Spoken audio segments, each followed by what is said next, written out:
over the inside of my car. So I'm sure they were impacted because they were probably scared to death of what I was going to do. I came back, I was impacted. I was like, well, we're starting off a trip, don't want it to be too awkward, so I'll just kind of wait and talk later. Well, actually, I kind of never did talk later, so I do look forward to having this conversation when we meet again. Thank you.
You got the touch. You got the power.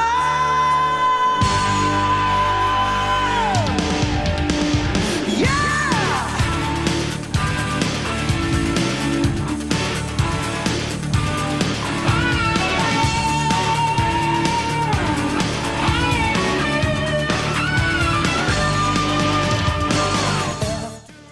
Hello, I'm Nick. I'm Laurel. And I'm Ben. And we were Keaton's roommates and friends during flight school. Keaton, Laurel, and I first met on our first class aviation cruise in Whidbey Island, Washington. When we first arrived there, I was fresh off my junior year of college, and I was obsessed with shotgunning beers. I soon learned that Keaton had never shotgunned a beer in his life. I then made my mission to make sure that Keaton shotgunned as many beers as possible while we were in Whidbey Island together. He eventually got the hang of it and learned to love it. You got the touch. You got the power. Although Nick taught him to be good at shotgunning beers, Keaton never mastered the art of getting iced because his tummy started to hurt too much. You got the motion. You know that when things get too tough, you got the touch. When we first arrived in Pensacola in August of 2018, we were all really excited to fly. However, we come to learn that waiting was the name of the game. It's when we adopted our unofficial anthem, I Just Want to Fly, by Sugar Ray. So we eventually saw at the Pensacola State Fair in October of 2018. I just want, can't say it, fly. Listen to that back. I just said something. I just want to. Unbeknownst to us, prior to moving in with Keaton, he had a knack for country line dancing. We learned this skill when he was in PT, when we were hanging out in the A pool, and was definitely evident on our frequent gatherings at Wild Greg's. Wow, Briggs. Wild Greg.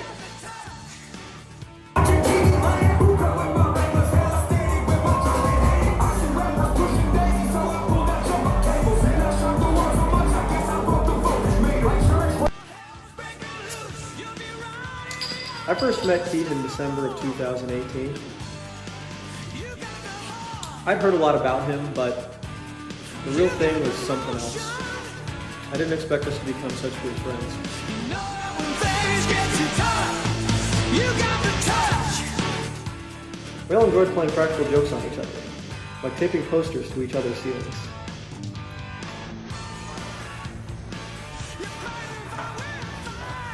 That was really on there?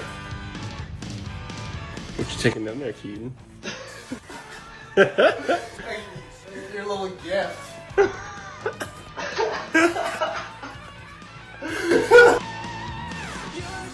Some of our jokes lasted longer than others. For instance, this past Christmas, as a gag gift, I received this Yoda head.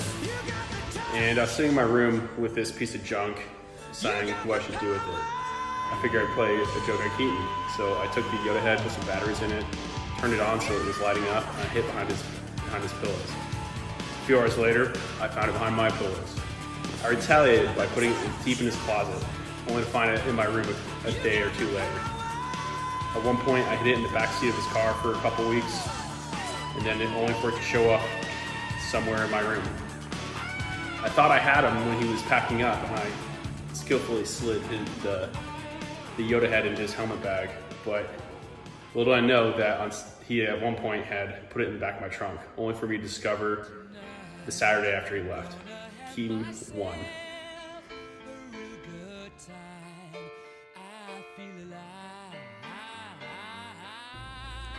Keaton had a very unique taste in music. All beer.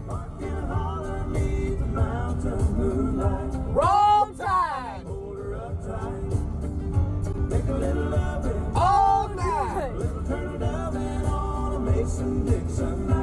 Fuck Auburn. And LSU. And Tennessee too. Keaton took his job very seriously.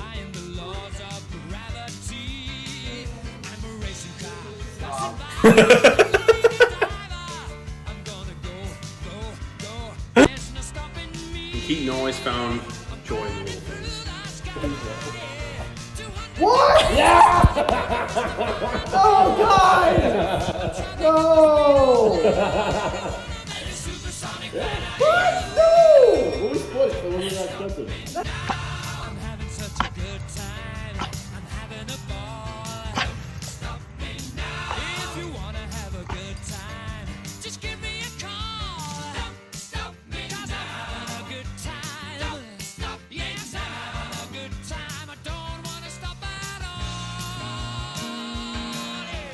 Although his time with us was shorter than expected, there was never a dull moment being friends with Keaton.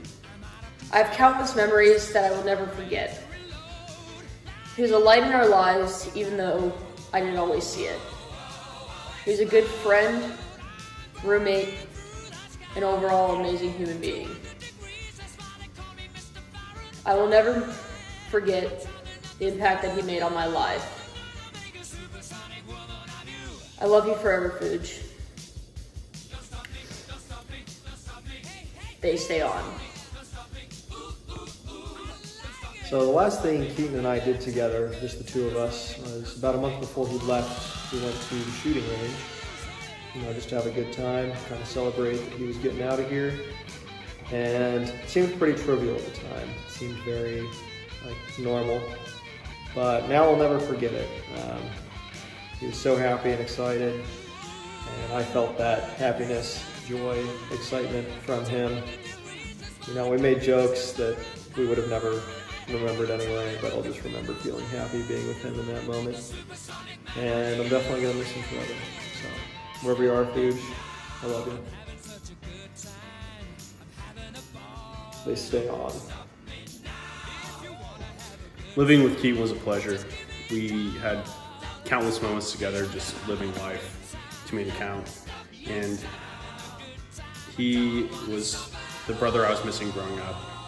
I'm forever gonna miss our gaming sessions, our jamming sessions, our drinking sessions, seldom as they were, and our bonding sessions. Keaton, he dug deep into my heart, and I'm a better man for it.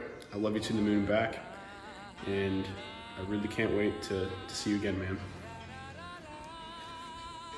They stay on.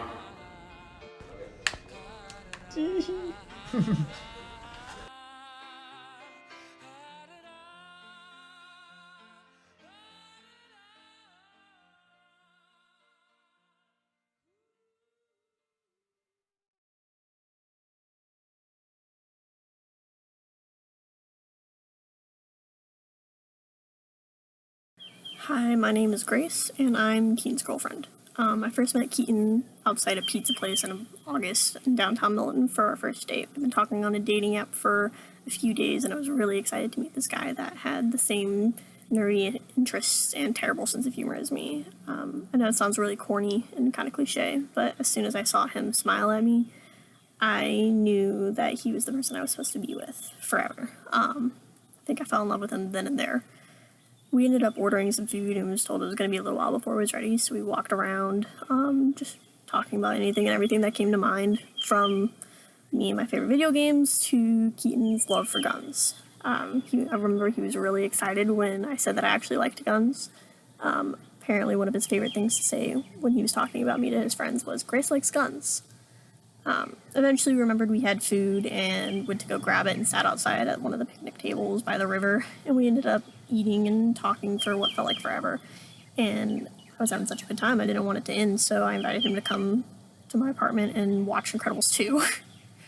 I ended up calling my mom when we were driving back because I was so excited about how well that this was going.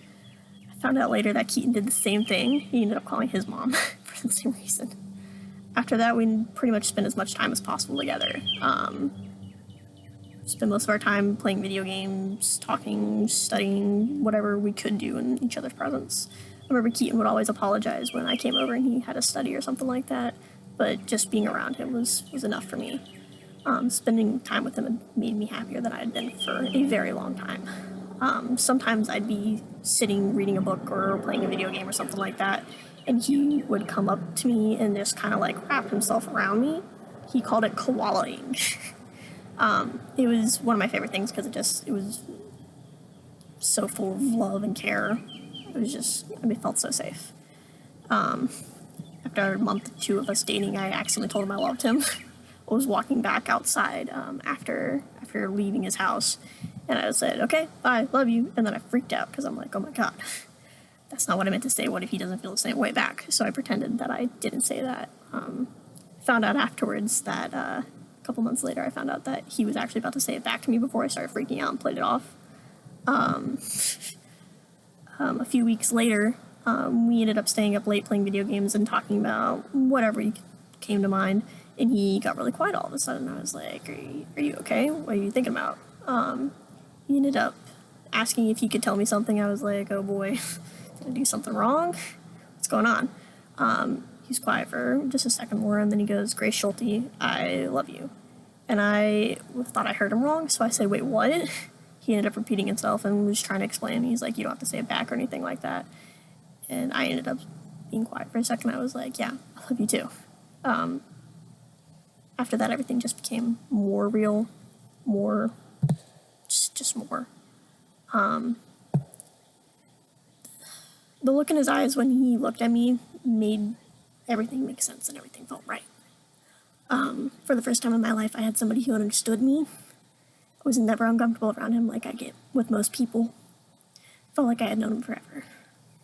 It was like part of me was missing, and when I was with him, I was whole again. Keaton was always patient and sweet. He was always doing small things to show me that he cared. Whether it was from remembering the coffee that I normally order from Starbucks, or packing me a lunch and writing little notes so that way I had something to eat while I was at work, or remembering my favorite Keyblade from my favorite video game, or picking a Pokemon-themed Valentine's Day card because he knew that was the only one that I would accept. It made me feel so important and cared for. Keaton loved to cook and would insist all the time that he wanted to cook for me. He'd always pick something new and really tasty, from my favorite types of pasta to ribs. However, he'd always add vegetables, despite knowing how much I hated them, because he wanted me to eat healthy. Generally, I enjoyed what he cooked, but he did accidentally poison me twice. I'm pretty allergic to bell peppers, and he forgot. So the first time he put bell peppers in the sauce, and he would be like, "Oh my god, look over at me and remember that I was allergic to bell peppers, and you have to take the food away from me because it tasted really good, and I was just going to keep eating it, even though I definitely should not have." He always felt really bad about it, but I thought it was really funny. I always loved watching him cook because I knew it made him so happy to do it. And when he finished, he would turn around with one of those big smiles that he has that makes my heart melt. He was definitely my better half. He made everything in my life better. I would wake up happy in the mornings because I knew that at some point during the day, I would get to either go see him or I would get to talk to him. When something good happened or when something bad happened, the first person I wanted to talk to was Keaton. He would either calm me down after a bad day or cheer me on when something went right. He would just sit with me if I was sad, or he would make one of those goofy faces of his to get me to talk if something was wrong. He knew exactly what I needed when I needed it. Most of our time was just spent being happy in each other's presences and talking about our shared interests and beliefs. I was always happiest when that was happening. The time I spent with Keaton was the best of my life. He showed me what it really means to truly love someone with your whole heart and have that returned without hesitation. I love him so much, and I'll always miss him, but I will always treasure the time I did get to spend with him. Thank you, Keaton, for letting me be in your life. That returned without hesitation. I love him so much, and I'll always miss him, but I will always treasure the time I did get to spend with him. Thank you, Keaton, for letting me be in your life.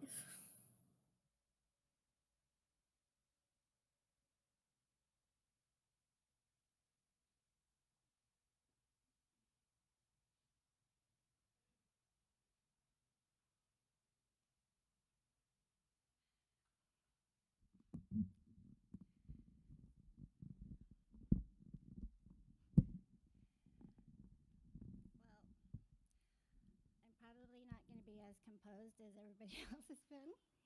I'm going to try. Sorry.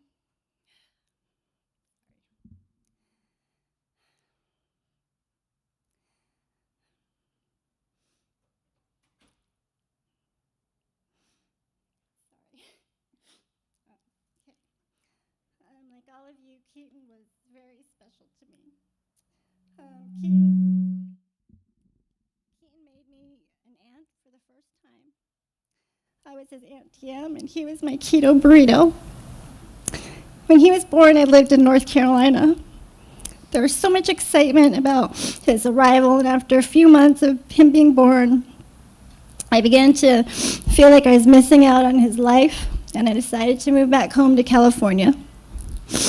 I didn't want to be the aunt that he didn't really know, and I wanted to be around to truly be a part of his life and to know him too.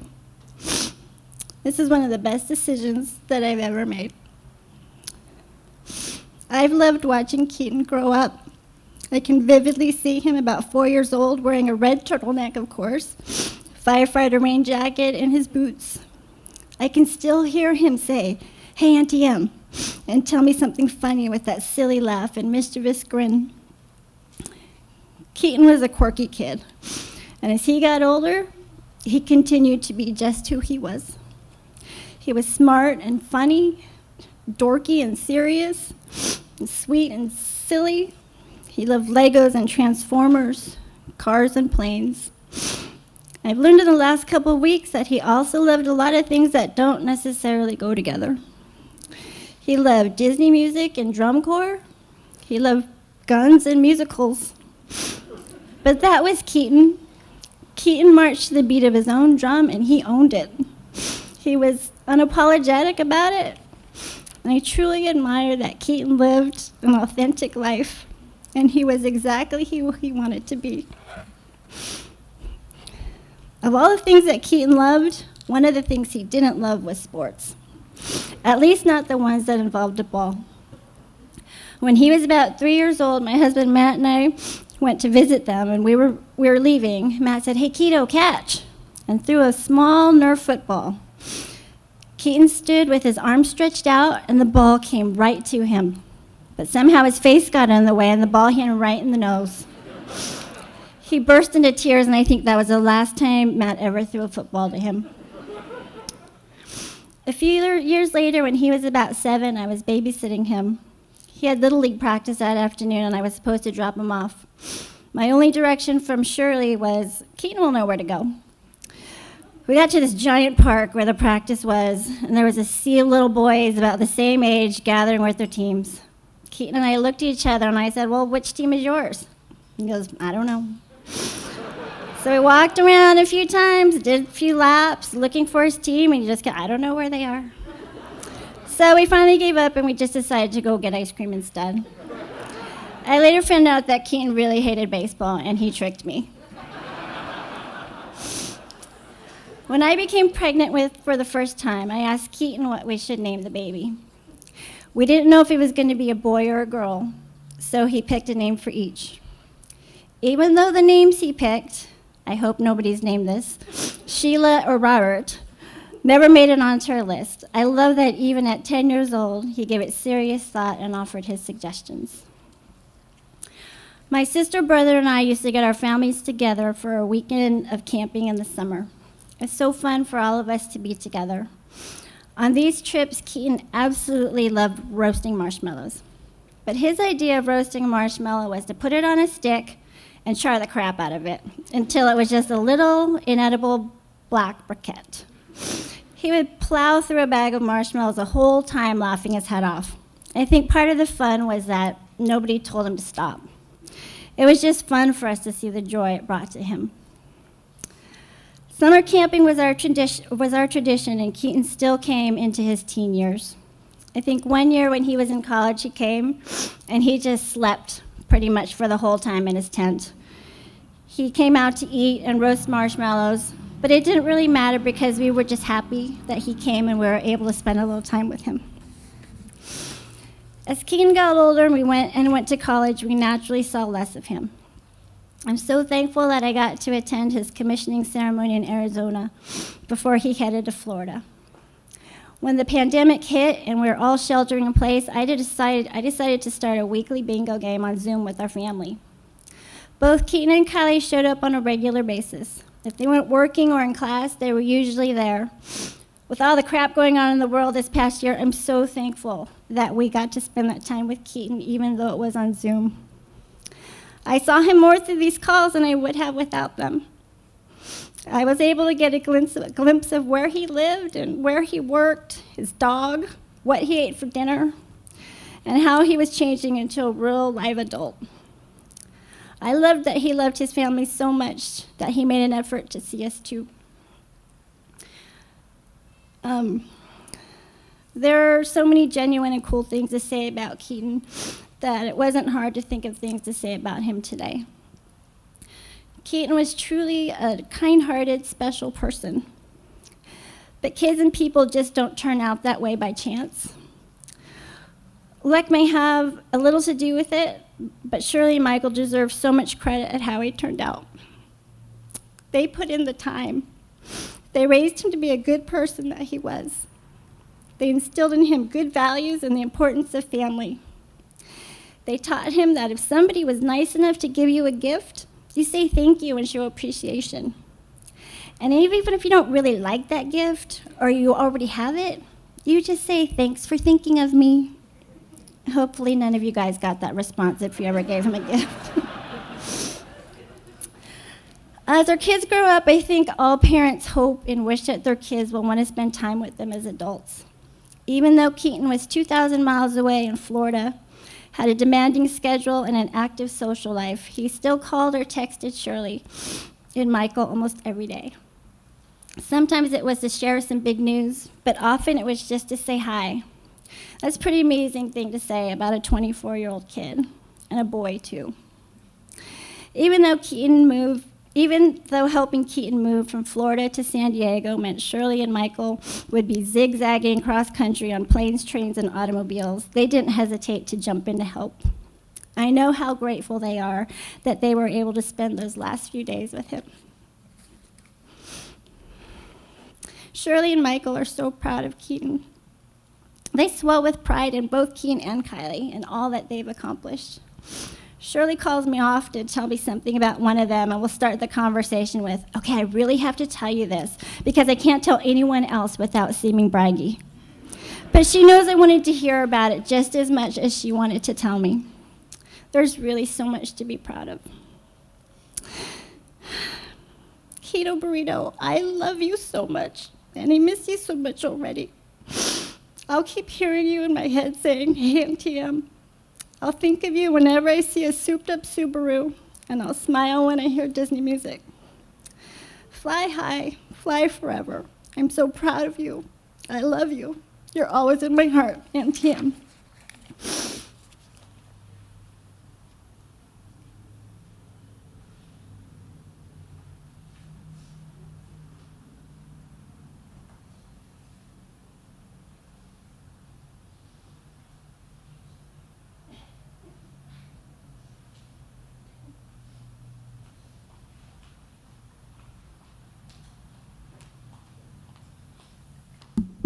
This is gonna suck.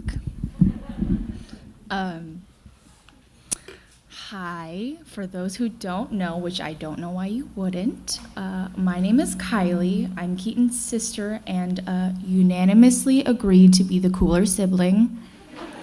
No, I will not be taking any corrections at this time. So to start, my brother and I didn't always get along. For those who know us now, know that we are best friends, but was not always like that. When we were kids, we used to fight all the time. And when I say fight, I mean all out screaming matches, and when it was just right, and when my mom and dad weren't looking, fist fights. We fought over everything and nothing. In fact, our mom used to cry over the idea that we would never get along, and that we would continue to argue and bicker well into our adulthood. However, as time went on and we grew a little older and matured a little bit, our arguing became less and less. Not to say it stopped completely. We still argued over small things, like who would clean our shared bathroom when it got gross, and it got very, very gross. When it got gross, or which of us would get the last Scotchmallow in the See's candy box, which was our favorite. But that's what our jobs as siblings was, to annoy the absolute shit out of each other. And indeed, we did. Our banter persisted through our preteen years all the way until our early adulthood. We even managed to bully each other from opposite sides of the country. Me in San Diego for school and him in Florida for work. Admittedly, I am probably the meaner one between the two of us. But that was because Keaton was the only person in the entire family who could take a joke. I'm not built for that. Anytime he would call me, which was a lot, to vent or just chat, inevitably about his own problems, no matter what the occasion was, my birthday, usually ended up with him talking about whatever emotional tribulation he was going through. Without a beat, I would always say something in response to his emotional tribulations of, well, that's because you're stupid. And without missing a single beat, he would always say, we know this, and then continue on chatting. As much as I bullied him, which was quite a bit, he would always roll with it and would even add on to the joke. But the best jokes were the ones he didn't even realize were jokes.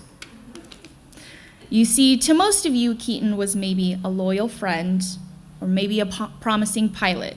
But to me, he was, and I say this with the utmost affection, a gullible dumbass.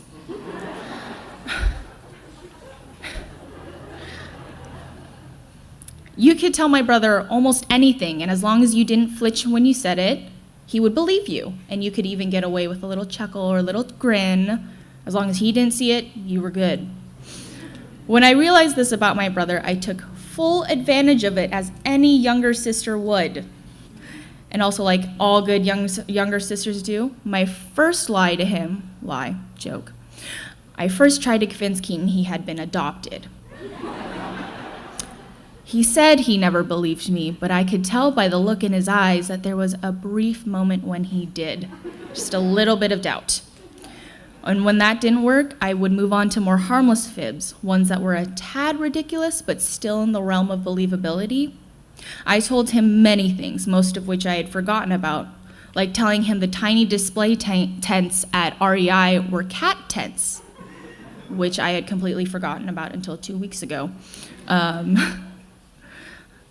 But the best fib I had ever told him, and it is my proudest moment in my life, not even my college degree matches this, was telling him that bologna and bologna were two different things. And he never questioned that. In fact, he left with the idea, which to him was a fact, that one was round and one was square. And no, I never clarified which was which, and never did he ask. But that just showed how open and trusting Keaton was with me. He trusted me with absolutely everything. I was the first person he would call with, mostly about girls, for romantic advice, even though he was objectively the most romantic one out of all of us. Hopeless romantic, couldn't be me. But this is where it gets hard. My brother is my best friend. He is the person that understood and believed in me. Excuse me. The two of us are two peas in a pod and thicker than thieves. And if anybody is wondering where the musicals came from, that was me. I would show him new music, but most of the times we would revert back to singing Legally Blonde in the car, because that was his favorite. He knew all of the words probably better than I did, which is saying something. And even now, I feel the need to lean over and make snide comments to him to make him laugh at inappropriate times, which would warrant us the look, and if you know my mom, you know which one I'm talking about, from our mom in a quick knock it off, which would make us only laugh harder.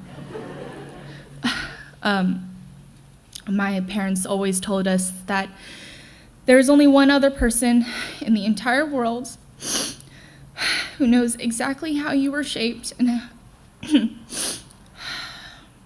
can relate to your experiences completely, and that's your sibling.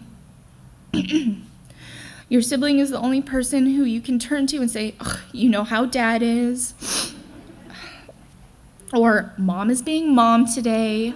Not that I ever said those things. Legally, this is a joke. And they'll understand completely what you mean with no explanation. And as much as I hate to say it, they're right.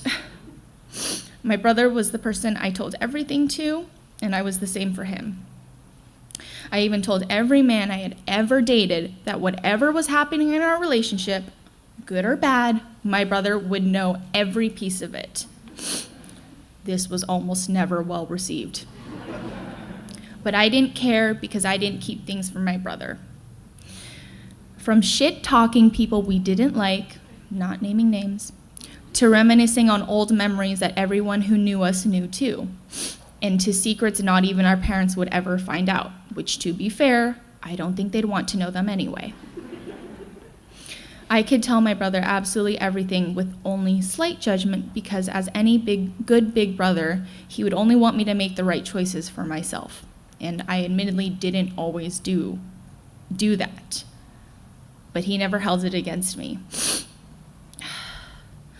Keaton is the best big brother a girl could ask for.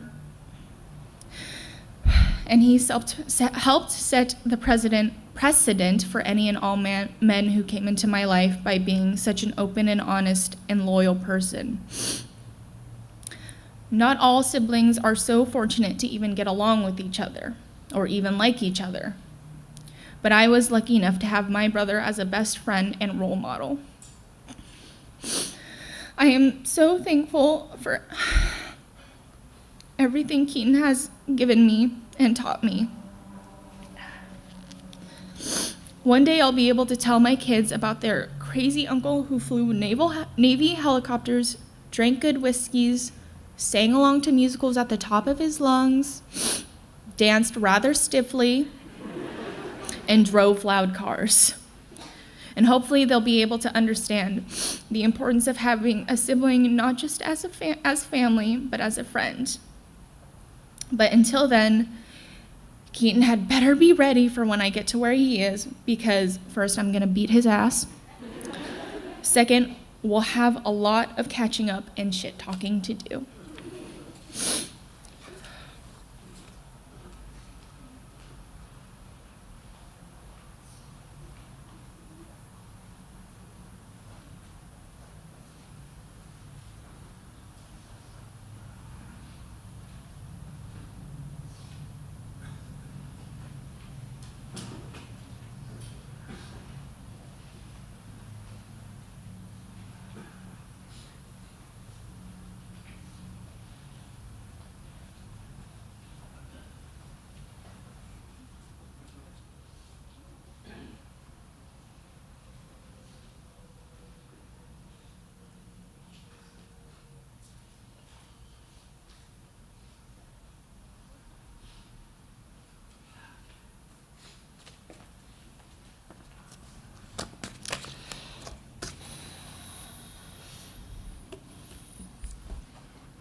Ooh.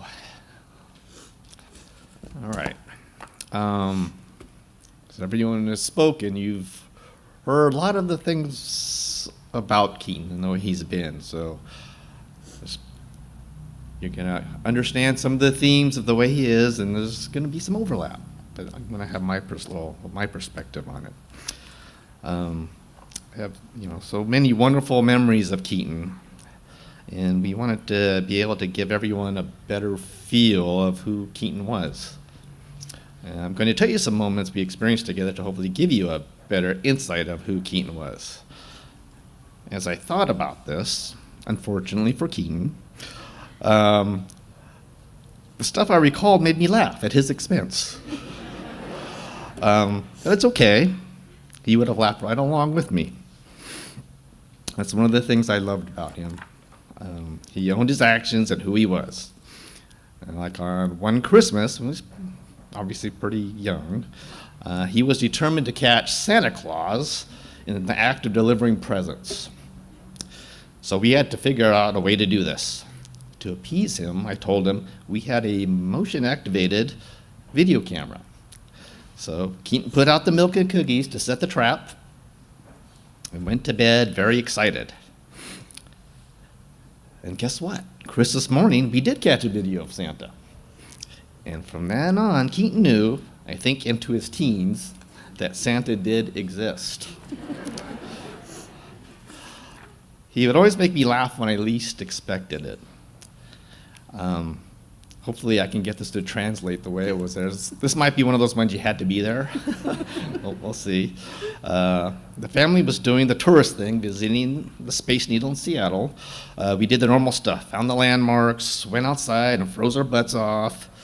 When we were done, heading back down in the quiet elevator, the doors opened on the restaurant level, and there was a party going on with disco lights and people dancing. And then without skipping a beat, in the quiet elevator, Keaton makes some electronic disco sound, that kind of kind of thing. And for some reason, it just fit the moment and made me laugh.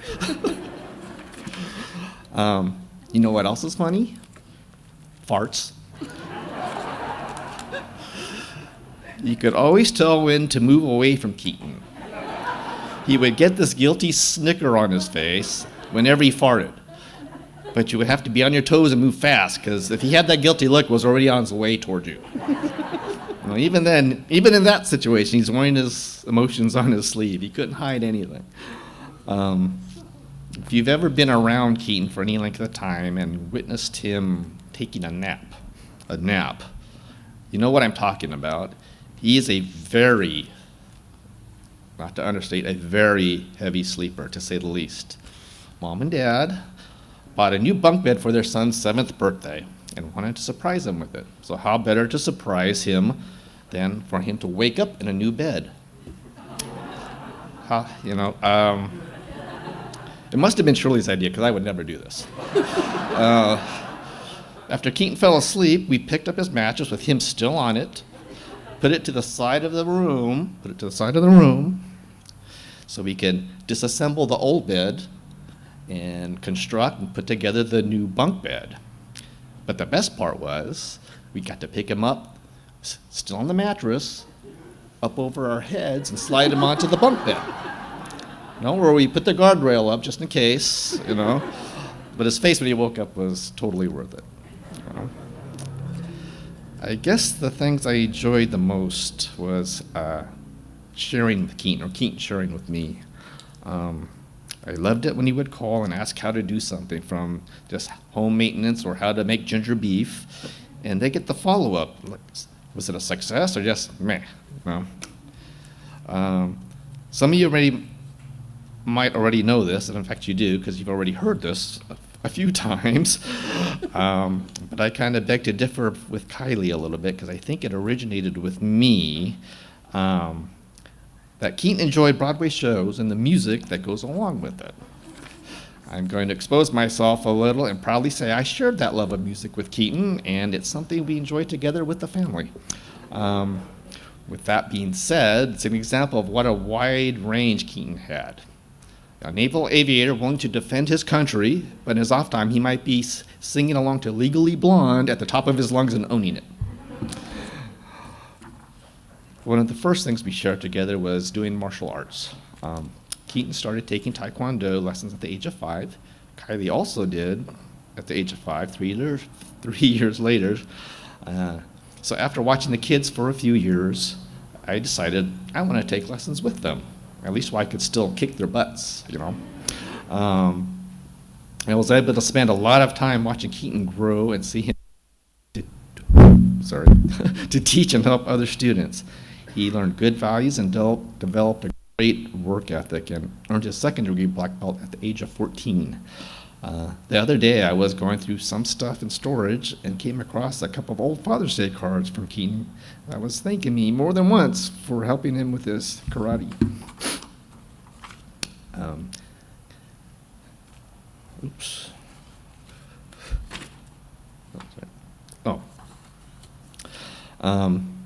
When Keaton was working to complete his requirements for his Eagle Scout, I got to watch him coordinate, get donations, and build this podium for the Rockland High track team.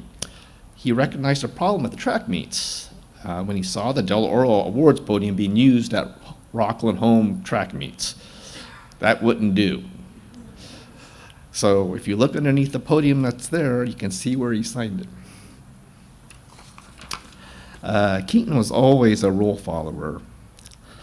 He did make a great Boy Scout, and the police only came to our house once about him.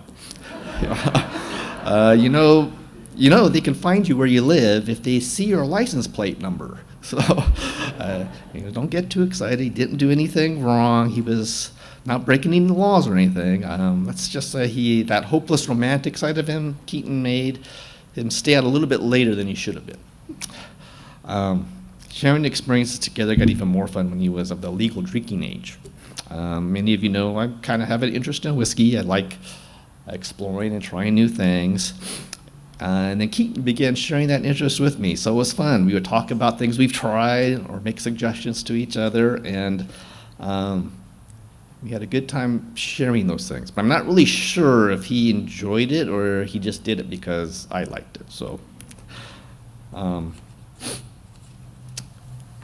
we're going to go back a little bit, dating myself, like Steve said. Every Thanksgiving morning since I was in high school, yes, high school, that's like over 40 years ago, my group of friends played tackle football in the same place at the same time every year.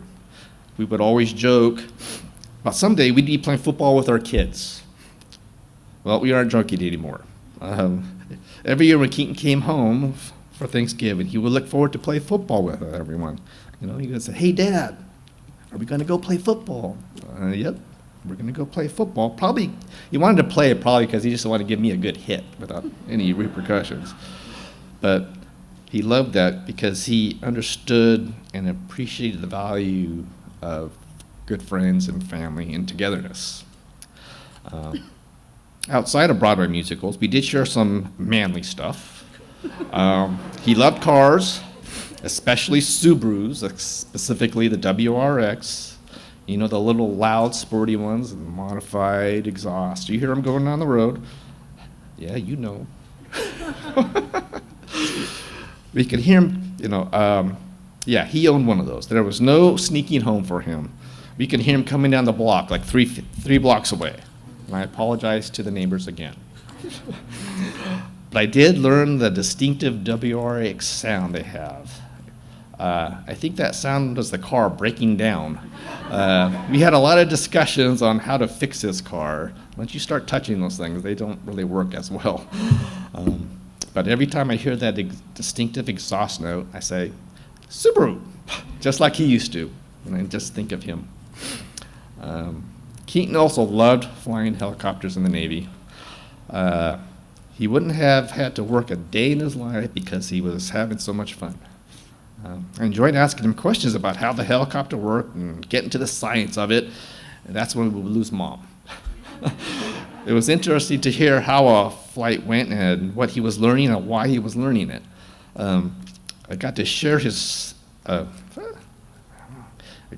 stories with the guys at work. What guys don't like talking about cars, flying helicopters in the Navy, right? Well, I thought I had a cool job driving fire trucks. I think he had me beat. There was one story I enjoyed telling my friends about Keaton's flight training. It must have been a good story because we heard it repeated to us about 4 times at his memorial in Florida. But the way it was told to me makes it funnier.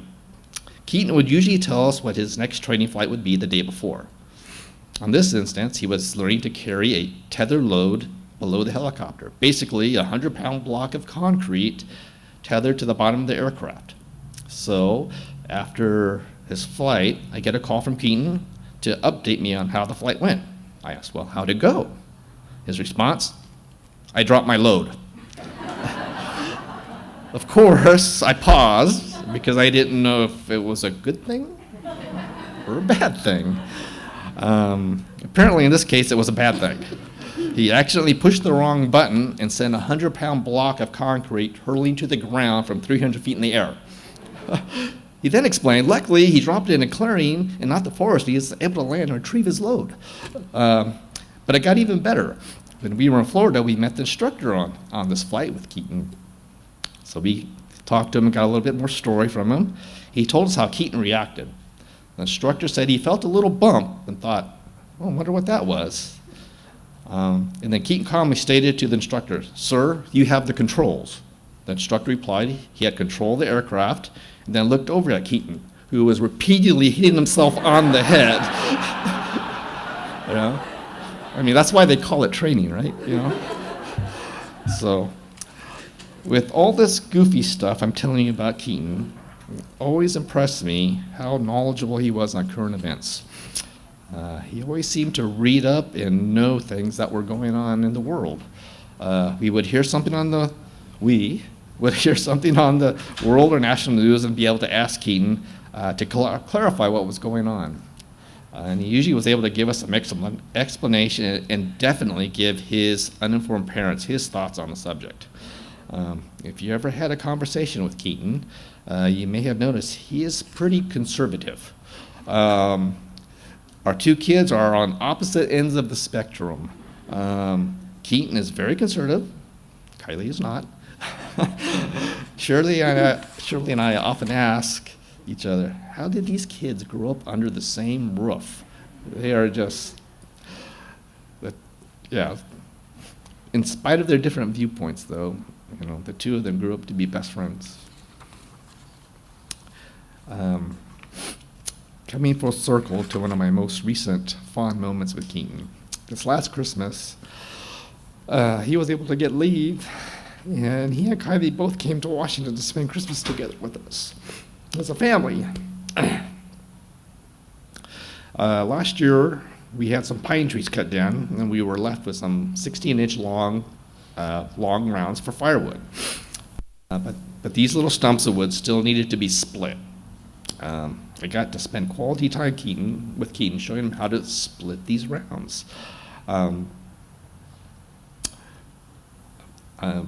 It was fun showing him and got to share some time, but it also gave my 57-year-old back a good break. So It was just father and son doing some manual labor together. Very simple.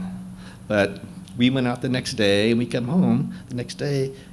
Keaton, without us even asking, went out and split more wood for that evening's firewood. Fire. That's just the way he was. As Keaton's dad, everyone to know what a fantastic person he was. But in this tragedy, I discovered how really amazing he was. Communicating with his friends really told me everything my son had become. The effort people have made to celebrate his life with us has really touched us in the best way. Just like Art said, we really could tell what kind of person he was by the people, how they reacted to him. We found out he affected people in a positive way that stretched throughout his life. It makes me so proud to call him my son, and I feel fortunate to have had him as a part of my life. I don't want to focus on what I've lost, but the wonderful time I've been able to have with Keaton.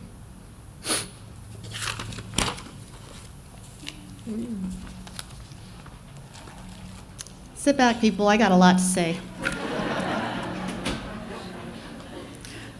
First, Mike and I want to acknowledge everybody who's helped us this week. We've been offered so many offers of love and support. I'll fly to Phoenix where you guys are. Just tell me what we need to do. And so we are very, very thankful to everybody. My family flew out to Arizona to be with us right after the accident happened. And Mike and I were actually going to be staying with our friends. And she was actually in our wedding. Hi, Patrick and Renee. And they gave up their house for my family to stay there. And it was a godsend that we didn't have to make all of these arrangements from a hotel room. So we're very thankful to them. Art and Nicole came out and just stayed with us and cried with us, and very, very thankful to them, our best friends, our boys doing flight school and the Navy together. Michelle coordinated everything you see here, she's done and taken care of. She's been everybody's coordinator. She yelled at everybody when, I couldn't. And Steve was our point man who did everything for us. Thanks, you guys. And finally to Nick and Laurel, Ben and Grace, who really helped us through everything. They were so great to Keaton and Keaton to them, and they were just each other's best friends. I feel like it's kind of unusual for parents to talk about their child at a funeral or celebration of life, what they like to call it. But we felt like we knew Keaton best, and we wanted to share it with all of you. In the last 2 weeks, however, we've heard so many stories about him, seen so many beautiful social media tributes, that we realized there was a lot about our son that we didn't know. For everyone who'd share something about Keaton, thank you. We're grateful, and we've learned so much of how he's positively impacted your life. When someone dies, especially a young person, the first thing you think is, oh gosh, their life was just beginning. They had so much life left to live. They had so much yet to do. And of course, this is true of Keaton. But from the first moment it happened, we chose to focus on the things he did accomplish. The moment he left us, it was probably the best place in his life he'd ever been. He was driving his car that he loved, and he was with his dog that he loved, with his girlfriend that he loved, and he was headed to a job that he loved. He'd just gotten his wings, and he was going to San Diego to do more training, and he and Kylie were going to live together until he left for Japan. At 24, he had accomplished every goal he had made for himself so far. We could stand up and tell you about all the things he accomplished, like he was a great student, he was a second-degree black belt, he was an Eagle Scout, he was a naval pilot. But we wanted to tell you about the Keaton we knew as a person and who he was to us, his family. Now, there aren't very many kids named Keaton. In our family, his nickname was Keto, like Steve said. He got this nickname because my sister had flowers sent to us at some point during my pregnancy. We didn't know if we were having a boy or a girl. And the florist sent a card that said, to Kelsey or Keto. They had forgotten the N. It stuck until he was about 13 or 14. But every once in a while, like a couple of weeks ago, I would slip and call him Keto. By the way, Keaton is a really hard name to say when you're mad. As a toddler, and at that time only child, Keaton was pretty much the center of our world, but I guess sometimes we'd be out and not keep as good a track of him as we should have. To give you context, Keaton loved a book called Little Bear, and Little Bear had a mama bear and a papa bear. I guess he thought that we were like them. One time we were out at a store, and I thought he was with Mike, and Mike thought he was with me, and all of a sudden over the loudspeaker, I hear, well, Papa Bear or Mama Bear, please come to the front counter. We have Little Bear waiting here for you. Of course, at 2, he didn't even know we had names other than Mom and Dad. As a child or teenager, Keaton was always strong-willed. We would have many discussions that would go on for hours, and he tried to make his point. He would always try to make his point why he was right. He would dig his heels in until I just tell him, stop talking right now before you get into more trouble. And he was a rule follower, always. For him, there was no gray area. It was either right or wrong. I'm proud and embarrassed to say when he was in elementary school, he felt it was his job to remind boys to wash their hands before they left the restroom at school, because that was the rule in our house. He had a strong moral compass. Either, again, it was right or wrong. He never skipped class, either in high school or college. He never called in sick to work just because he didn't feel like going. If he made plans with you, you knew he would not flake out on you. He followed through on his commitments. Most people wouldn't know it, but Keaton was very sensitive. He wore his heart on his sleeve, no matter what his emotion, and there was no holding back for him. You could definitely tell when he was happy or sad. When he was nervous, we could tell, even from a distance. He would stand with his hand on his hip like this, shifting from side to side. He'd start running his fingers through his hair. It was his nervous gesture, and Mike, Kylie, and I would make bets to see who could guess closest to see when those gestures would start showing. While his emotions always ran high, he was never one to dwell on it. Most things, while so important 1 minute, tended to roll off his back. He couldn't hold a grudge. If he was mad at you, he soon got over it because there was something more exciting he wanted to tell us. He was always a sharer. He couldn't wait to share whatever great, funny, exciting thing had happened. Most days he would come home from school saying, Mom, guess what happened today? I was so worried when he went to college. Who was going to care when he came back to his dorm room bursting in yelling, guess what happened today? Turns out he called us almost every day, or we would call him. He would either be walking between classes or on the shuttle bus to the other ASU campus. I remember being with Michelle more than a few times, and he would call, and she would say, that's kind of weird, he calls you so much. But I loved it. Whether it was good news or bad news, we loved hearing from him.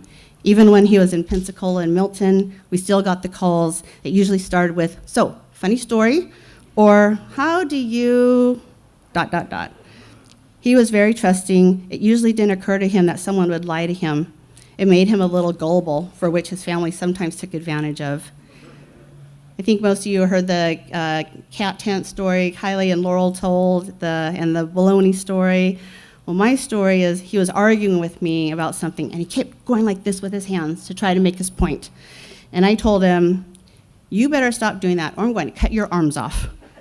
He tried arguing, and again, just couldn't help himself, made that gesture, and I picked up the scissors on my desk, and he actually stopped talking mid-sentence and hid his arms behind his back. He may have even run out of the room. He wasn't taking any chances. Another time we were watching the news, and a story about smoking and pregnancy came on, and I casually said that the doctors made me quit smoking when I got pregnant with you. I'd never smoked a day in my life, but I'd never seen his head turn around so fast to look at me in disbelief. When he was little, whatever his obsession of the day was, Power Rangers, Transformers, Bionicles, video games, he became an expert on. At one point, maybe 8, 9, 10, We were truly worried he was becoming addicted to video games. We decided we were going to give Keaton and Kylie daily tokens to redeem for screen time. Each token was worth 30 minutes of screen time, and they got 2 tokens a day. The two quickly learned that if one person used a token to watch TV, the other person could piggyback on their show and not have to give up their own token. Keaton loved to hoard his tokens so he could get 24 hours of nonstop video games on the weekend. Then he would just watch whatever Kylie was watching. Keaton was pretty smart, but he had to work for it. He was proud that he was able to put himself through school with his academic and naval scholarships. He was mathematically gifted. He had a near perfect score on the math SAT, and artistically challenged. He couldn't draw a straight line with a ruler. It is interesting, though, while he couldn't draw to save his life, he had a real love for the arts. He loved all kinds of music, from classical to country and everything in between. With Nick, Laurel, and Ben, when Nick, Laurel, and Ben were picking the music for the Naval Memorial, I said, oh boy, he's going to come out of the closet with his secret love of Disney music and musicals. And they just laughed and said, are you kidding? There's nothing in the closet about that. He made us listen to Broadway show tunes in the car. He loved drum corps music, which is why being here in this building is so appropriate to hold a celebration. He missed going to the corps shows, which is why we picked the video to show you later. Most of you know he loved photography. He had a good eye, and I think had he had more time, downtime, he would have been really good at it. For Keaton, sports and athletics were not at the top of his priority list. T-ball and soccer were as painful for us as it was for him. He tried a lot of different things, including volleyball and basketball, but it was taekwondo that really stuck. He did it for 9 years, and in that time earned his first and second degree black belts. In high school, he ran 100-meter hurdles and pole vaulted.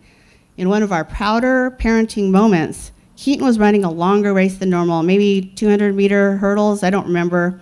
He was running against his own teammate, who happened to be really good at that event. The race got underway, and the two were pretty close. Midway through, though, the other kid fell, and Keaton kept running, then stopped, turned around, helped his teammate up and off the field. Then he got back on the track and finished the race by himself. The crowd gave a roaring cheer as he crossed the finish line. Later at home, we told him how proud of him he was when he did that, to which he replied, oh no, I knew I was gonna get my butt kicked on that race, and I was already super tired, so I figured I might as well look good and help him up.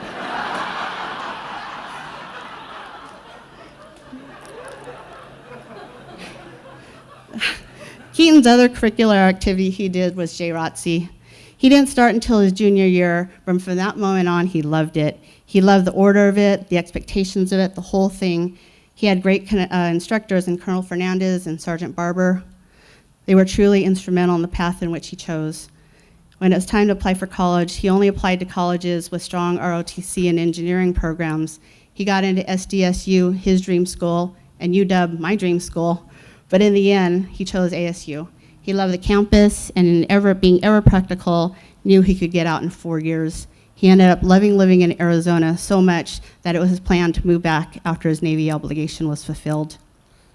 Some water.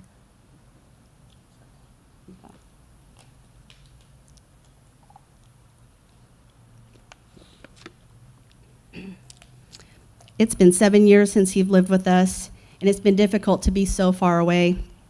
But I think we took the opportunities to see him whenever and however we could. I would travel for work, and whenever I could, if there was a layover in Phoenix, I would take it.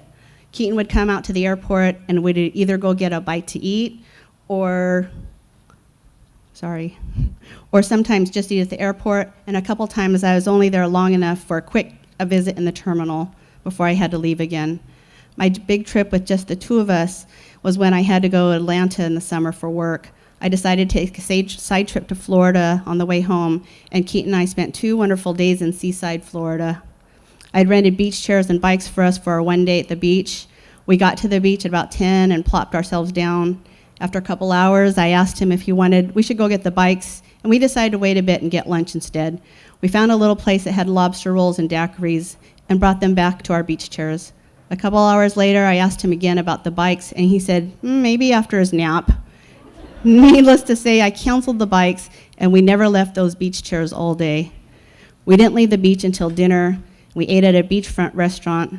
Those 2 days cost me about $2,000, but even then it was worth every penny. Kylie also visited him once or twice on her own before he graduated, and even one time they met up at Disneyland when he went on an ASU trip. Mike did a couple of trips on his own as well, both involving Keaton's cars. The first, he went to Phoenix to help him buy a new car when he was only 16. The second, right before Keaton left for Florida, Keaton bought another new car, but it was in Austin, Texas. Keaton flew to Austin, and Mike met him there, and they road tripped back to Arizona. While all these little side trips were short, so glad we made them. They'll always be special memories to us. When Keaton decided to pursue a career in the Navy, I admit I was a reluctant mom. Sorry, Commander. I told him he didn't have to do that to pay for college. I asked him if he could instead be a civilian contractor for the military. I worried how a career in the military would impact our family and his life choices. I talked to him about what a special woman he would need to find who would be willing to follow him in his career, be able to handle him being gone for months at a time. But he wasn't to be swayed. He said he wasn't doing it for the scholarship money, but that he wanted to fly and wanted to fly for the Navy. Fast forward 4 years, and the day after he graduated from ASU, he commissioned into the Navy. Still as enthusiastic about being part of the brother and sisterhood as the day he started after the washout.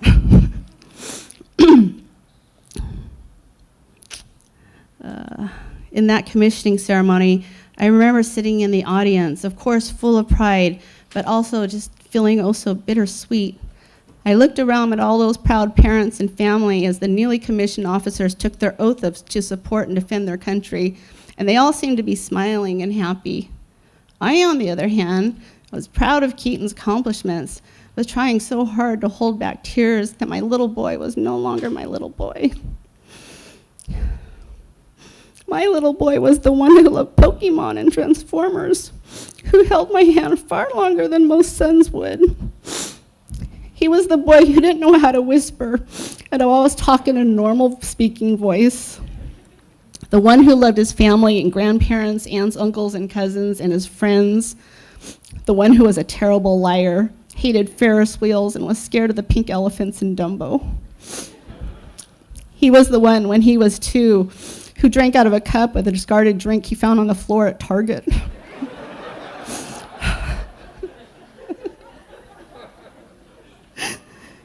He was our son who was never shy about letting out his big, boisterous laugh that sometimes we heard from down the hall when he was in the room all by himself. He was the unique person who was true to his authentic self, the one who never succumbed to peer pressure to pretend he liked things he didn't and embraced the things he did. He was my boy who found great mentors in his life in Scott Miller, Art Dove, Colonel Fernandez, and Sergeant Barber, and his dad, always his dad, his greatest mentor. He was someone who loved his sister, and they were each other's best friends. He called her for advice about girls and clothes, and recognized that there were things in life she was much better at than him. He watched out for her, and she for him. He was a contradiction of himself. He loved his cars and guns and Broadway musicals. He was a hopeless romantic who embraced grand gestures of love, who someday wanted to be a father and thought he would be a parent who would be strict but loving, even though we knew he would probably be a big pile of mush with his kids. My big little boy up on that stage, taking his oath, was now someone who didn't belong to just us anymore. Now, 2.5 years later, I see that I was wrong to be scared and sad because Keaton embraced and thrived in his Navy life. He absolutely loved his jobs, the friendships he made along the way, and the path in which he was headed. Somewhere in the last couple of years, he became a full-fledged man, someone we no longer had to parent, but someone who had become one of our best friends. He loved sharing whiskey with his dad and talking about cool things like cars and flying and asking for advice on investments and insurance. Keaton had a quiet humbleness about him. While he wouldn't necessarily outright brag about something, he would do things like post pictures of himself in front of a helicopter after a solo flight, or zoom into family bingo while on the base in his flight gear. He never pressured himself to have to be the first in anything, but just not to be last. Even with everything he'd done, I don't think he ever really thought of himself as anything more special than the next person. He surrounded himself with exceptional people, but I don't think he ever realized just how extraordinary he was himself. Watching our kids grow up and seeing the things they were doing with their lives, Mike and I would get off the phone with both of them, high-five each other and saying, "We did that, we made that." For us, our kids, both of them, have been by far our greatest accomplishment. These last 3 weeks have been the hardest thing we've ever had to face. It's been 19 days now, and about 17 days longer than we've ever gone without talking to Keaton. The thing that's getting us through this is that he knew these to be true and without any doubt exactly how we felt about him, and we knew how he felt about us. Just about every phone call ended with, love you too. He didn't care who was around, friends, girlfriends, bosses, no one. He always said it. He knew that we were beyond proud of him, and he knew we were his biggest cheerleaders. Keaton will always live in our hearts, and will always be the four Fujiis. We keep hearing his laugh and the funny things he would say, and we'll still keep making fun of him. We'll look for the signs that he's watching out for us. We'll sit on our deck and look at the water and feel his presence with us and in our souls. We know wherever you are now, you're playing with your dog and always having clear skies to forever fly. We love you, our sweet little bear.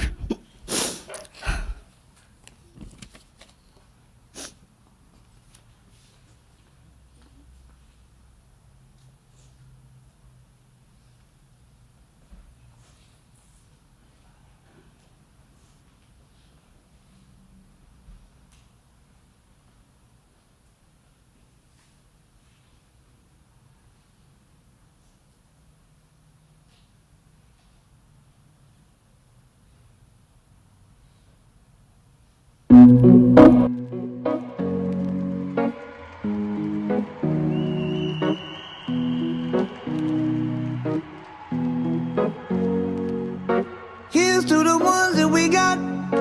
Cheers to the wish you were here, but you're not. 'Cause the drinks bring back all the memories of everything we've been through. Toast to the ones here today. Toast to the ones that we lost on the way. 'Cause the drinks bring back all the memories, and the memories bring back your. There's a time that I remember when I did not know no pain, when I believed in forever and everything would stay the same. Now my heart feel like December when somebody say your name. 'Cause I can't reach out to call you, but I know I will one day. Hey. Everybody hurts sometimes, everybody hurts someday. Hey, hey. But everything gon' be alright. Gonna raise a glass and say, hey. Here's to the ones that we got.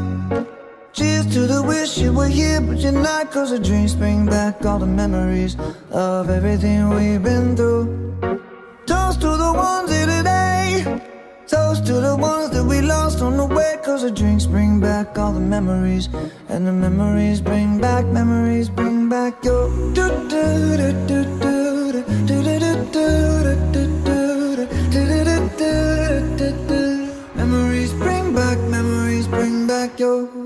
There's a time that I remember when I never felt so lost, and I felt all of the hatred was too powerful to stop. Now my heart feel like an ember, and it's lighting up the dark. I'll carry these torches for you, and you know I'll never drop. Yeah, everybody hurts sometimes, everybody hurts someday. Yeah, yeah. But everything gon' be alright. Gonna raise a glass and say, hey. Here's to the ones that we got. Cheers to the wish you were here, but you're not. 'Cause the drinks bring back all the memories of everything we've been through. Toast to the ones here today. Toast to the ones that we lost on the way. 'Cause the drinks bring back all the memories, and the memories bring back your.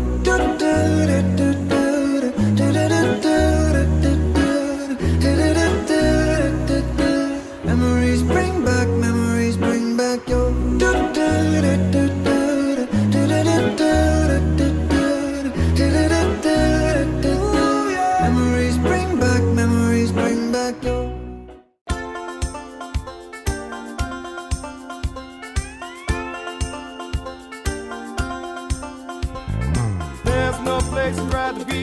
Down the surfboard out at sea. Lingering in the ocean blue. And if I had one wish come true, I'd surf till the sun sets beyond the horizon. Bobby, Mickey, my lordy, lordy, love and Mike, Papa and Uncle. Flying by on the Hawaiian roller coaster ride. Ah, Mickey, Mickey, my lordy, lordy. Love and Mike, Papa and Uncle. Eating la la la la la la. Oka, Moana, Hanu, La la la, ita la hana hana. Mickey, my home, and Hede hede my tattoo. Hawaiian roller coaster ride. There's no place I'd rather be. Down the seashore, drive like free. On golden sand is where I live. And if I only had my way, I'd play till the sun sets beyond the horizon. la la la, ika la hana hana, Mickey, my home, and It's time to try the Hawaiian roller coaster ride.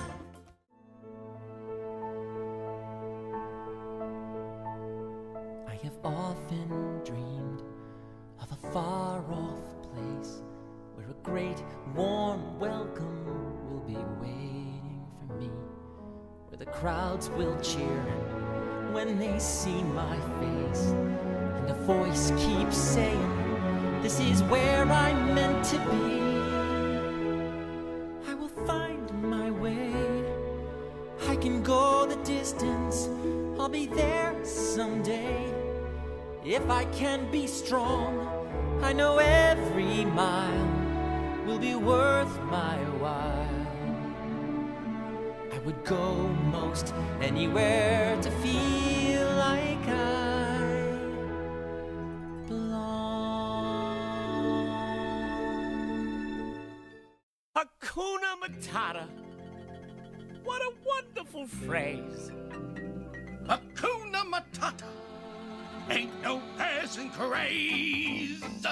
Means no worries for the rest of your days. It's our problem-free philosophy. Hakuna Matata.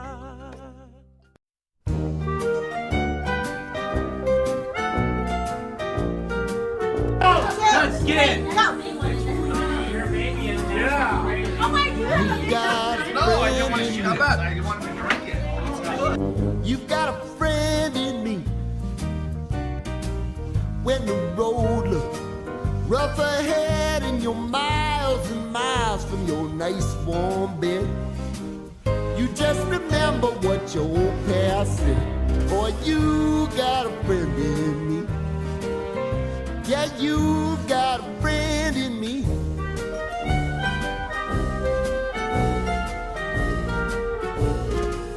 You got a friend in me.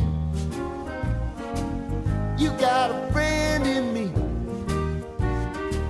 You got trouble, and I got them too. There isn't anything I wouldn't do for you. If we stick together, see it through, 'cause you've got a friend in me. You got a friend in me. Now, some other folks might be a little bit smarter than I am, big and stronger too, maybe, but none of them will ever love you the way I do. It's me and you, boy, and as the years go by, our friendship will never die. You're gonna see it's our destiny. You got a friend in me. You got a friend in me. You got a friend in me. Oh, what do you think about this on Blu-ray? My favorite movie. The Notebook. Very funny. Oh! Which is great because they took it off Netflix too. Oh, they did? Yeah, they did. Perfect.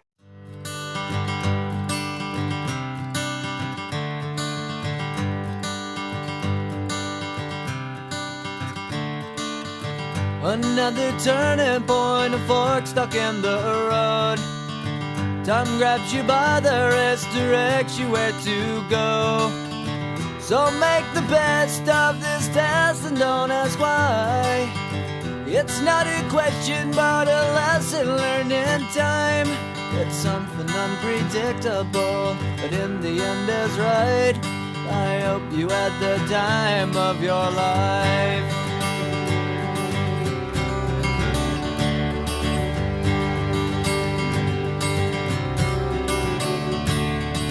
So take the photographs and still frames in your mind, hanging on a shelf in good health and good time.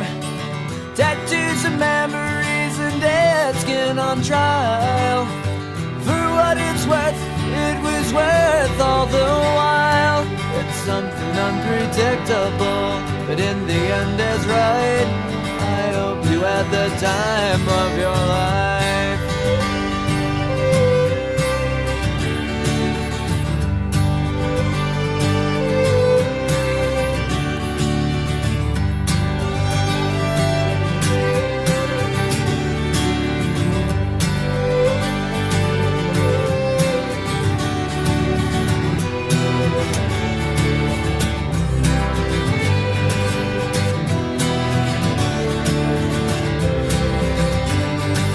It's something unpredictable, but in the end it's right. I hope you had the time of your life. I'm liking this car.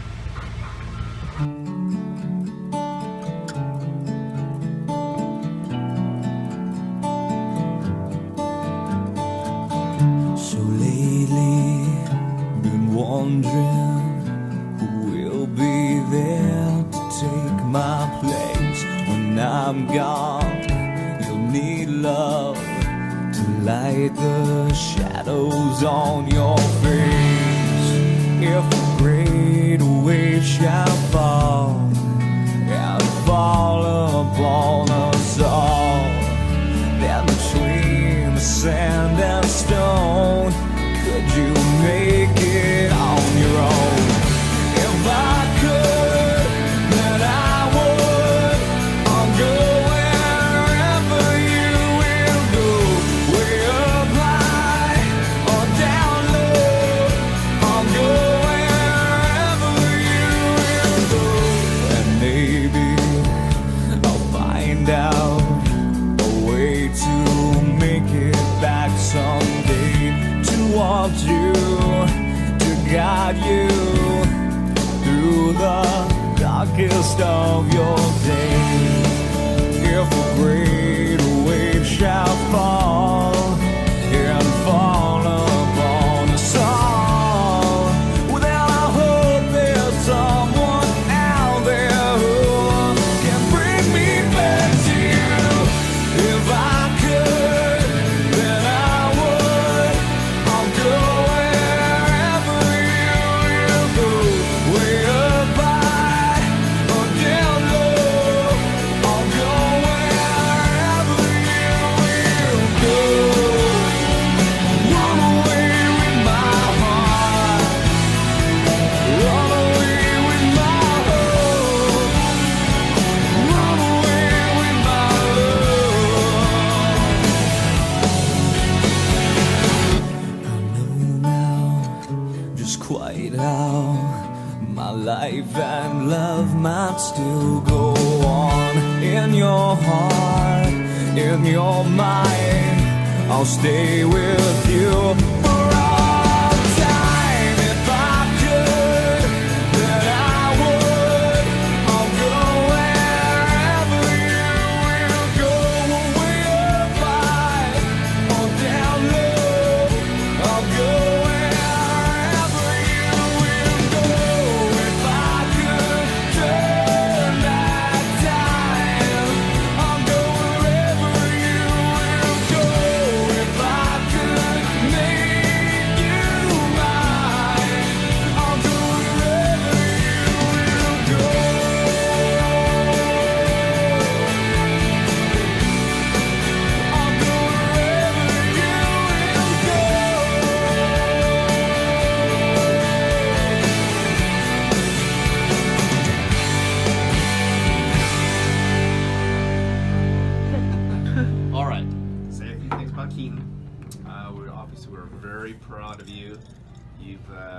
accomplished a lot. Can't say it all started off very smooth going through this whole process. I mean, but you did know from high school this is what you wanted to do, and you carried it out, and you got there. Very proud of you. A little shaky to start. We have to thank Art as far as helping you get here, right?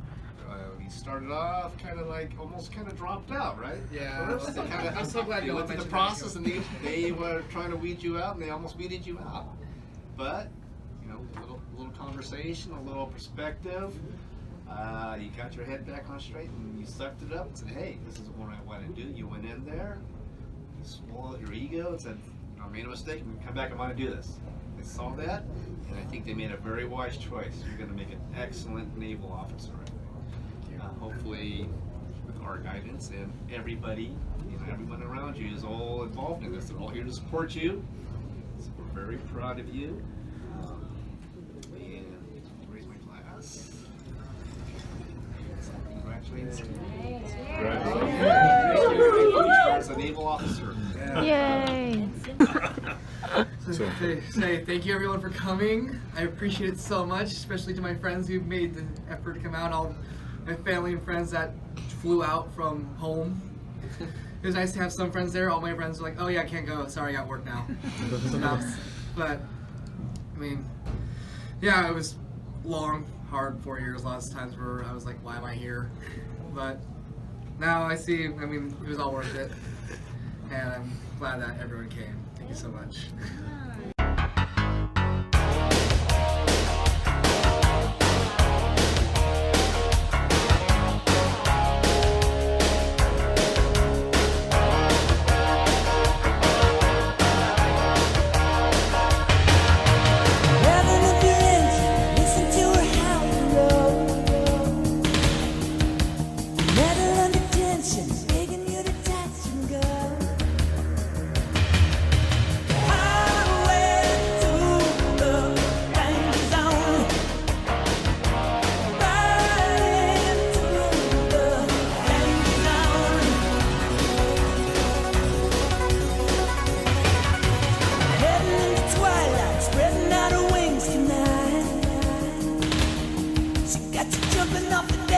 Shoving into overdrive. Highway through the danger zone. I'll take you riding. Don't chop your leg off. Just straight overhead. Yeah. Oh! I lost it. I was still on the upswing and started bringing my hand down. Yeah, Nope. so- Yep. Yeah.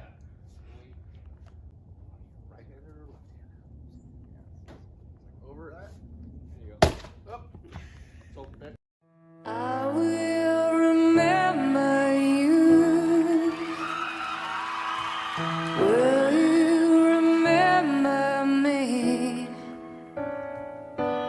Don't let your love pass you by. Weep not for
because you guys are awesome, plain and simple. Love you guys.